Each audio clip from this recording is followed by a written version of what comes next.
ಸ್ನೇಹಿತರೆ, ನಮ್ಮ ಭಾರತದ ರಕ್ಷಣಾ ಬೆಳವಣಿಗೆಗಳ ಪ್ರತಿಯೊಂದು ಸುದ್ದಿಯೂ ನಿಮಗೆ ತಲುಪಬೇಕೆಂಬುದು ನಮ್ಮ ಉದ್ದೇಶ. ನಿಮ್ಮ ಒಂದು ಸಬ್ಸ್ಕ್ರೈಬ್ ನಮಗೆ ದೊಡ್ಡ ಪ್ರೋತ್ಸಾಹ. ದಯವಿಟ್ಟು ಸಬ್ಸ್ಕ್ರೈಬ್ ಮಾಡುವುದರ ಮೂಲಕ ಪ್ರೋತ್ಸಾಹ ನೀಡಿ ಎಂದು ನಿಮ್ಮಲ್ಲಿ ಕೇಳಿಕೊಳ್ಳುತ್ತೇವೆ.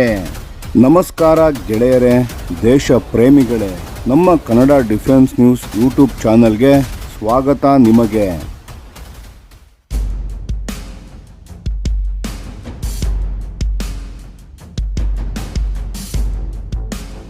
DRDO submarine cruise missile. ನಮಸ್ಕಾರ ಸ್ನೇಹಿತರೆ, ಭಾರತದ ನೌಕಾಶಕ್ತಿ ಇನ್ನೂ ಒಂದು ದೊಡ್ಡ ಹೆಜ್ಜೆ ಮುಂದಕ್ಕೆ ಹೋಗಲು ತಯಾರಾಗುತ್ತಿದೆ. DRDO ಈಗ ತನ್ನ ಸಬ್ಮೆರಿನ್ ಲಾಂಚ್ಡ್ ಕ್ರೂಸ್ ಮಿಸೈಲ್ ಅಂದರೆ SLCM ಅನ್ನು ನೇರವಾಗಿ ಸಬ್ಮೆರಿನ್ನಿಂದ ಫೈರ್ ಮಾಡುವ ಟ್ರಯಲ್ಗೆ ಸಿದ್ಧವಾಗುತ್ತಿದೆ ಮತ್ತು ಇದಕ್ಕಾಗಿ ಆಯ್ಕೆಯಾಗಲಿರುವ ಸಬ್ಮೆರಿನ್ ನಮ್ಮ ಭಾರತೀಯ ನೌಕಾಪಡೆಯ ಕಲ್ವರಿ ಕ್ಲಾಸ್ ಸಬ್ಮೆರಿನ್ ಆಗಿರಲಿದೆ ಎಂದು ಮಾಹಿತಿ ಬರುತ್ತಿದೆ.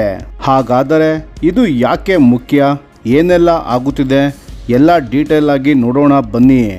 ಮೊದಲು ಒಂದು ಬ್ಯಾಕ್ಗ್ರೌಂಡನ್ನು ಅರ್ಥ ಮಾಡಿಕೊಳ್ಳೋಣ. 2024ರ ಕೊನೆಯಲ್ಲಿ DRDO ಒಂದು ಮಹತ್ವದ ಪರೀಕ್ಷೆಯನ್ನು ನಡೆಸಿತ್ತು. ಅದೇನೆಂದರೆ ನೀರಿನ ಅಡಿಯಿಂದ ಮೇಲೆ ಬರುವಾಗ ಮಿಸೈಲ್ ಸರಿಯಾಗಿ ಕೆಲಸ ಮಾಡುತ್ತದೆಯಾ ಅನ್ನೋದನ್ನು ತಿಳಿಯಲು ಅಂಡರ್ ವಾಟರ್ ಪೋಂಟೂನ್ ಟೆಸ್ಟನ್ನು ಮಾಡಿದ್ದರು.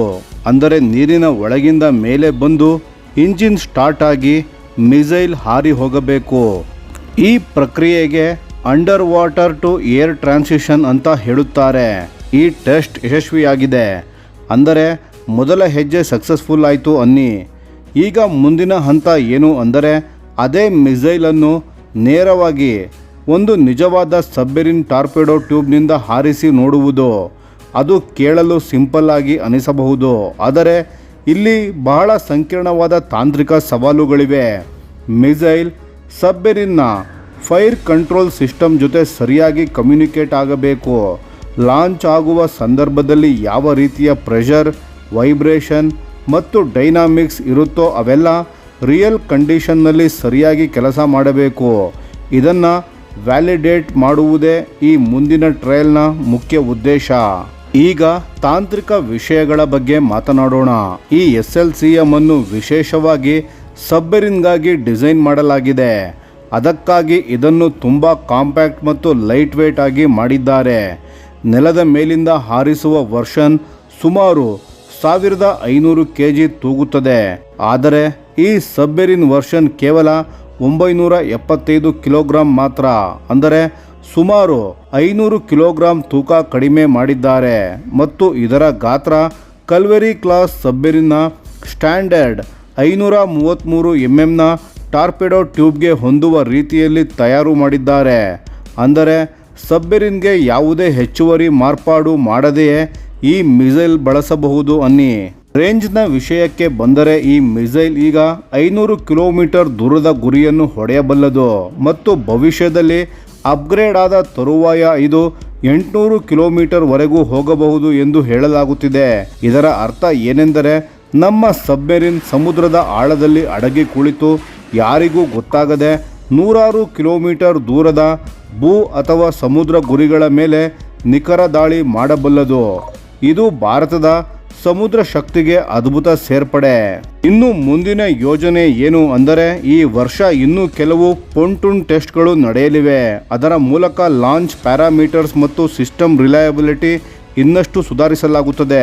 ಅನಂತರ 2027ರ ಮಧ್ಯ ಅಥವಾ ಕೊನೆಯ ಭಾಗದಲ್ಲಿ ನಿಜವಾದ ಸಬ್ಮೆರಿನ್ನಿಂದ ಲೈವ್ ಫೈರಿಂಗ್ ಟ್ರಯಲ್ಸ್ಗಳು ಆಗಲಿದೆ. ಅಂದರೆ ಇನ್ನೂ 1-2 ವರ್ಷದಲ್ಲಿ ಭಾರತ ಈ ಕೇಪಬಿಲಿಟಿಯನ್ನು ಪಡೆಯಲು ತುಂಬಾ ಹತ್ತಿರದಲ್ಲಿದೆ. ಕೊನೆಯಲ್ಲಿ ಒಂದು ದೊಡ್ಡ ಚಿತ್ರಣ ನೋಡಿ ಸ್ನೇಹಿತರೆ. ಈ SLCM ಯಶಸ್ವಿಯಾದರೆ ಕಲ್ವರಿ ಕ್ಲಾಸ್ ಸಬ್ಮೆರಿನ್ಗಳು ಕೇವಲ ಶತ್ರು ಹಡಗು ನಾಶ ಮಾಡುವ ವೆಪನ್ ಆಗಿ ಮಾತ್ರ ಉಳಿಯುವುದಿಲ್ಲ. ಅವು ನೇರವಾಗಿ ಭೂ ಗುರಿಗಳ ಮೇಲೂ ದಾಳಿ ಮಾಡಬಲ್ಲ ಪ್ರಿಸಿಷನ್ ಸ್ಟ್ರೈಕ್ ಪ್ಲಾಟ್ಫಾರ್ಮ್ ಆಗಿ ಬದಲಾಗುತ್ತವೆ. ಮತ್ತು ಇದು ಸಂಪೂರ್ಣ ಮೇಡ್ ಇನ್ ಇಂಡಿಯಾ ತಂತ್ರಜ್ಞಾನ. ಭೂಮಿ, ವಾಯು ಮತ್ತು ಸಮುದ್ರ 3 ಕ್ಷೇತ್ರಗಳಲ್ಲಿ ಭಾರತ ತನ್ನದೇ ಆದ ಕ್ಷಿಪಣಿ ಶಕ್ತಿಯನ್ನು ಬೆಳೆಸಿಕೊಳ್ಳುತ್ತಿದೆ. ಇದು ಆತ್ಮನಿರ್ಭರ ಭಾರತದ ನಿಜವಾದ ಶಕ್ತಿ.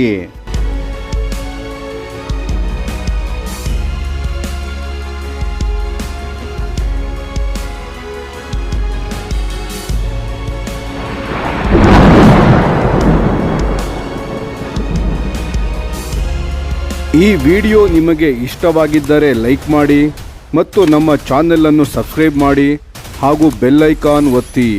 ಯಾವ ಅಪ್ಡೇಟ್ಗೂ ಮಿಸ್ ಆಗಬೇಡಿ. ಡಿಫೆನ್ಸ್ ಸುದ್ದಿಗಳನ್ನು ತ್ವರಿತವಾಗಿ ಪಡೆಯಿರಿ. ನಿಮ್ಮ ಬೆಂಬಲವೇ ನಮ್ಮ ಶಕ್ತಿ. ಭಾರತ ಬಲಿಷ್ಠವಾಗಲಿ ಎಂದು ಆಶಿಸುತ್ತಾ ಭಾರತ ಮಾತೆಗೆ ಜೈ.